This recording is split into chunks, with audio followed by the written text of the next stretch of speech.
بسم الله الرحمن الرحيم. السلام عليكم ورحمة الله وبركاته. إمتى تستخدم الكمادات الساخنة؟ علشان في حالة إن أنت عايز تعمل استرخاء للعضلات وتحسين الدورة الدموية وتخفف من الآلام المزمنة، زي مثلا تشنج العضلات، التهاب المفاصل، آلام أسفل الظهر، وآلام الحيض.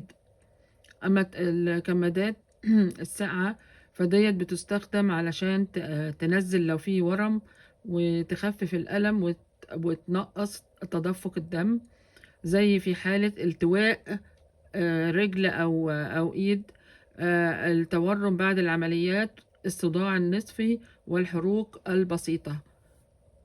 معلومات بسيطة بس ممكن تنقذ حياة إنسان، لأن لو حطينا ده مكان ده مش هيكون كويس. وربنا يشفينا جميعا.